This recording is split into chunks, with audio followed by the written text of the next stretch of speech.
Over the last 3 months, I spent right around $16,000 on Meta ads. In this video, I'm going to break down everything I learned to get me to the point to where I was comfortable to spend $16,000 on ads. Now, it took me years to get to the point to where I was comfortable even spending, say, a few $1,000s a month on ads. Whenever I would start any of my businesses, I would always rely on organic marketing because it was always the safer option. But I always felt like I was at the point to where I made okay money, but I was never in the spot where I actually wanted to be. And the part that was holding me back was actually not spending any money on ads because I was trying to take the safer route. Instead of just being able to burn through money, test ads, run ads, and just finally figure them out. And I always just wanted to try and save as much money as possible, and that eventually ended up holding me back from where I could have been a lot sooner. So the first thing I always say is when you're getting into ads, if you're trying to spend $15 a day or $10 a day, you shouldn't even look into ads. If you can't comfortably spend at least, say, $50 a day on Meta ads,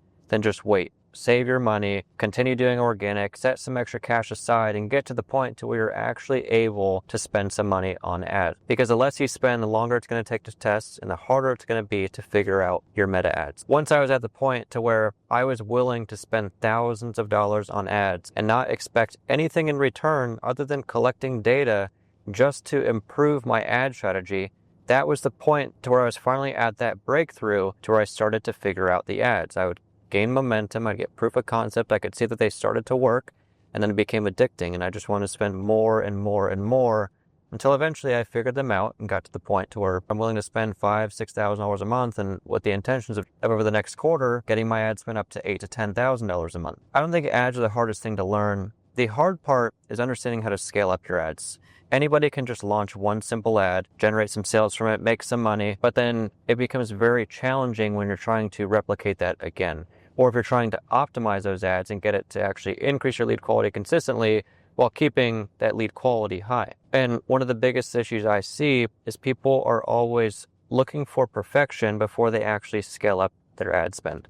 And that was one thing I used to always do, is I saw that other people could get a 10x return on their ad spend or a 8x return on their ad spend, and I always wanted that before I was willing to put more money into ads. But the truth is, a lot of these people out there may say that they have a 10x return on ad spend, but they don't actually have that. So what you should do is scale based off what you currently have. If you're running ads right now, or let's say that you start running ads, and over the next few weeks you have a 5x return on your ad spend.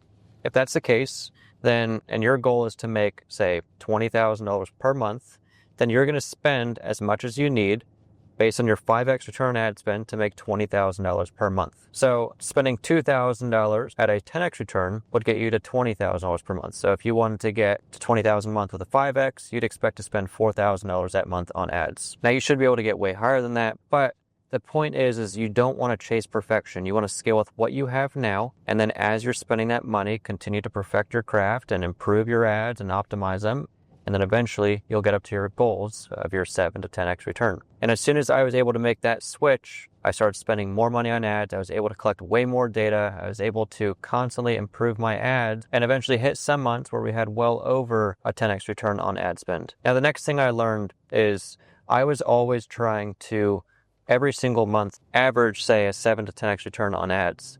And what would happen is maybe one month I'd have, say, a really good return, 12x return. And then the following month, maybe I'd have a 5x return. But it would always average itself out.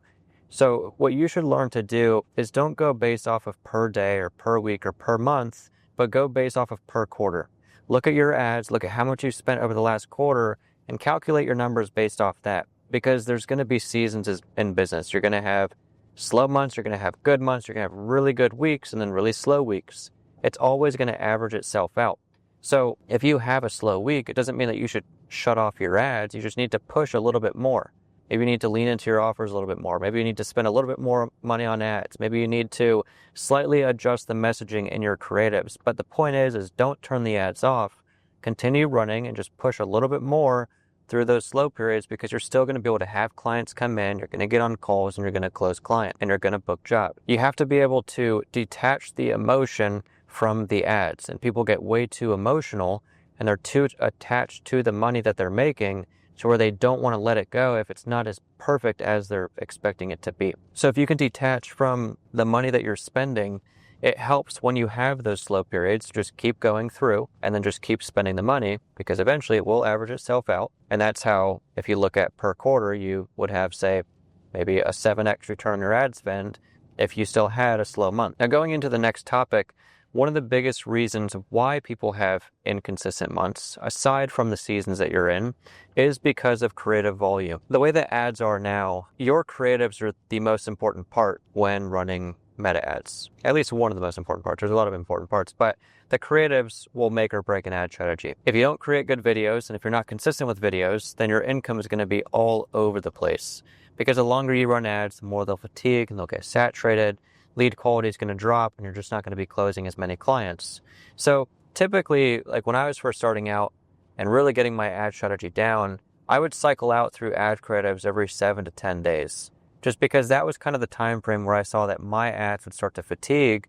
So if I had that schedule in place, that I knew, okay, if I launch ads today, 7 to 10 days from now, I'm going to need to circulate those ads out, and give me 3 days from today, I'm going to start working on my ad creatives for the following week. And that helps me get on a schedule, so that way it's just a repeatable process where every single week I have these new ads that are getting filtered out, and it keeps my income a lot more consistent. But if you don't know that and you're just creating videos as you feel like you need them, it's really hard to stay consistent because you don't know when you're going to have to circulate out those ads. And now at this point, when you're spending more, I circulate ads in and out every day or every couple of days. But when you're just starting out, you don't really need to do that. So creative volume is incredibly important. It's one thing that a lot of people overlook. They feel like it's not as important as it actually is, or they feel like their content is fine. But the truth is if your ads aren't performing, more often than not, it's the creative, it's not the actual ad. Because you can run super general targeting, and the way that Facebook is set up now, they'll somewhat be able to go out and still find your target audience and show those creatives to them, and you'll still have leads that come in and you'll book clients from it. But if you really want to dial those ads in even more, then that's when the targeting comes into play. Now, getting to the last point, everything needs to be backed by data. When I was first getting into ads, I was super unorganized with tracking all the data and my KPIs and everything like that, because it's boring and I just don't feel like doing it. And you don't have to feel like doing it, but it's something that needs to be done. And if you just know yourself and know that you're not going to stay consistent with that like I am, then you bring in a virtual assistant who can do it for you.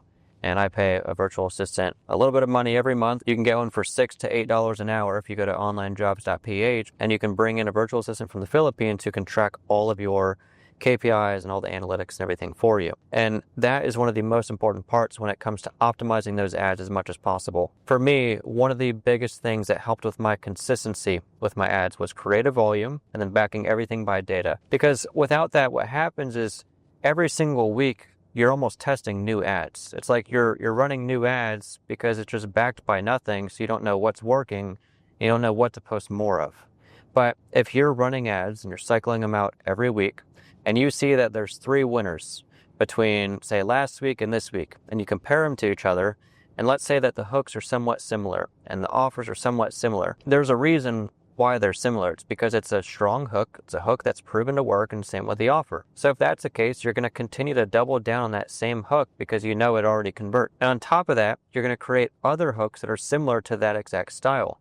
And if you see that all of your top performing ad creatives have 3 of the same things in it, I know if I'm building trust, if I'm referencing clients, if I'm referencing my experience in it, those are 3 things that do really well in all of my creatives. If you can figure out exactly what those few things are in every ad that makes it convert, and you can add that into every single new ad that you create, that's how you're going to get even more consistent results, because it's backed by something that's already doing well. And the more specific you can get with that, being able to nitpick exactly what it is that's making these ads convert, so that way you can add them in all of your creatives moving forward, that's really how you'll be able to take advantage of those ads and really scale them. So being able to just burn through money, bite the bullet, spend thousands of dollars on ads just to test because you know it's something that you need to learn, not waiting for the perfect ads, just being able to run ads and scale based off what your return is right now, testing high creative volume, and backing everything by data. Those are 4 things that I wish I learned years ago.